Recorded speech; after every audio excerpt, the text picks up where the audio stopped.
Retrodome, Barnsley. Let's go inside. Apologies for the wind there. The weather conditions were absolutely torrential. As you saw from my previous video, I did a 7-hour round trip that day up to Doorway to Dortmund, and then I had to just go 20 to 30 minutes north of Doncaster to Barnsley. It was so worth it. You saw Burger Time there. Never played Burger Time on the original cab, and it's in my top 25 arcade list. If you have seen that video of mine, look at Space Invaders. Area 51 is a fantastic, it's a good shooter. Pac-Man there, didn't see a Miss Pac-Man, but Pac-Man, there was loads of big gun shooters. There's even a Super Hang-On. I've seen 2 Super Hang-Ons now in the past fortnight, which is really shocked. There was some big games here. They got the Daytona, the Sega Rallies, Smash TV there. They had the wakeboarding, the big bikes. There was so much, literally. I had to turn the volume down, guys, because there was obviously a lot of background noise. It was rammed. As soon as you walk in, golf there. I've never played golf on the original hardware. I mean, I've got that cartridge on the Intellivision or the Coleco, Operation Wolf. They also had the second one. I can't remember what the name of that is. Is it Thunder? We'll see that in a second, in a moment. Yeah, it was just some real relics. This is me playing golf now, a couple of little videos. Excuse the footage, I tried to film it like that in case I wanted to upload it to short, but I was blown away. You walk in, there's a massive bar there, it's done really well. Crazy Taxi, House of Dead 1, 2 and 3. No, sorry, had 1, 2 and 4. Had ABC Cop, never seen that. It's like, I've heard of it. Got Space Harrier there, again, great arcade ports. You know, into the Mega Drive. ABC Cop is a bit like that. Chase HQ, a little bit like that. Frogger, I love Frogger. That's a third different Frogger cab. Obviously, I've got a Sega original Frogger cab at home. The House of the Dead 4, because I was playing one player, I just picked up a gun either hand and went full double Uzi mode, double reload, and yes, it felt great. Star Wars Trilogy arcade, they had the actual Atari sort of sit down where you're actually in the little booth. And the contrast and the colours on that was absolutely stunning. This was a bit more of a modern one, but this was really handled really well.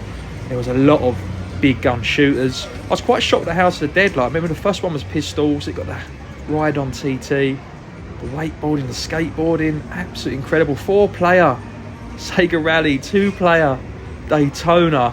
They had the 18-wheeler. They had like a Crazy Taxi sort of biker. There were some classics. I like the way they mixed up the classics like Defender with some more modern games. There's something for everyone. There's stuff in here for young children, you know, as well as adults. It was really well spaced out. There's a nice pinball selection at the back. There's like about 8 fantastic pinball machines. I've got some good footage of all of them. There's a Mario one. You've got Thunderbirds there. Some real top pinball machines. I mean, all of these, look, Stranger Things. There was some more modern, but absolutely stunning. Look at the colours and just the noise coming off them. Absolutely beautiful. I like how the areas were separated. Done really well. On the top floor there is, you go in like there's a bar, got the mezzanine, like a little staircase. That's where the main arcade is. Then there's a mezzanine above that, which is like a console sit down area, which I'll see footage of that in a minute. Then there's like a VR room, which you can pay in addition. But yeah, it's only like £12.50 for adults. I think it might be like £10 for kids for as long as you want. And there's just a point blank, that machine in the corner, that wakeboarding, I can't remember what it's called, but that was my favourite. Operation Thunderbolt, Simpsons, 4-player. There was so much in abundance. Tekken, House of Dead 4. So you have like the pistols on the House of Dead 1, and then the second one was like shotgun. Not sure about the third one, but the fourth one was like full-on Uzis. Look at this. Look, Aquajet. That was amazing. That's probably my funnest game in there. I played it a few times. And you've got to love a bit of point blank for a bit of co-op action. And look at the artwork on the side of the cab. Absolutely stunning. This was the console area upstairs, so you can just chill out. There's multiple different machines. Got PlayStation, Xbox, SNES. They're all just laying up the top there. GameCube, N64. There is, guys, there is so much room here. It doesn't matter how many people they let in. There is always room to play stuff. Look, Pac-Man 4-player, Ridge Racer, Outrun. It was mind-blowing. Afterburner. I've never been in Afterburner like that before, with a full motion seatbelt on. you could, you know, I didn't do my seatbelt on, a bit naughty. You know, I was added turbulence, added challenge mode. But I honestly, fantastic, crazy taxi. This amazing arcade. I'd have to go back. I mean, I don't want to upset anyone, but it might be the best arcade I've ever been to. They had some fantastic, a bit ABC Cop, fantastic lager on tap as well, Madrid tap. Oh, lovely little beer before I made my 3.5 hour journey home back to southeast of Essex. But wow, look at that. Look at the machines. All like, it's like 95% was working. It was really well looked after, well spaced out, and it's just fantastic. Like Super Monkey Ball, so there's things there for the kids. There's just, as well, Sega Rally, Outrun, Daytona, all next to each other. It really, really was fantastic. I can't wait to go back. There's nothing negative to say about it. It's even like pool table and air hockey. There is something for everyone in here. They've got the Big Buck Hunter.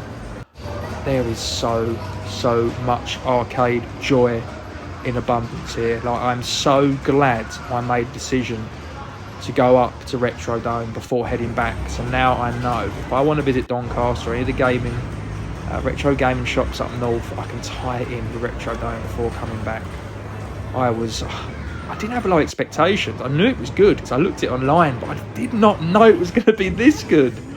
And then finish it off. Oh, a cheeky little Madry, and it's all really well themed. Like the front of when you walk in the building, you go up some steps, you sit from the main road, well lit, which is great. Because normally arcades you have to keep the light out, but they got the bar at the front, arcades at the back, so they're able to light it up.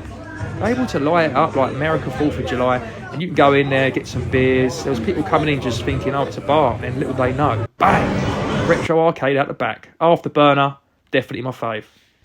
To have all these old and new cabs mixed together, the spacing of it, a good bar, a little sit-down area, you know, for the kids. There was stuff for children, stuff for adults. You can drink in there. There was so much room. It's well maintained. They've got the big, huge machines. It really was a top arcade. I couldn't recommend Retrodome in Barnsley enough, so I'm going to put an address for Retrodome Barnsley in a description, so please check that out. If you live within an hour or 2 hours and you haven't visited, I hope this has made you realise that you better visit, because for me, it's a 3.5 hour trip, and I'm going to make that trip a good 2 or 3 times a year because it was really worth it. So let me know if anyone's found any hotels in the area, because I want to come again. Welcome to Marathon Gaming. Boom!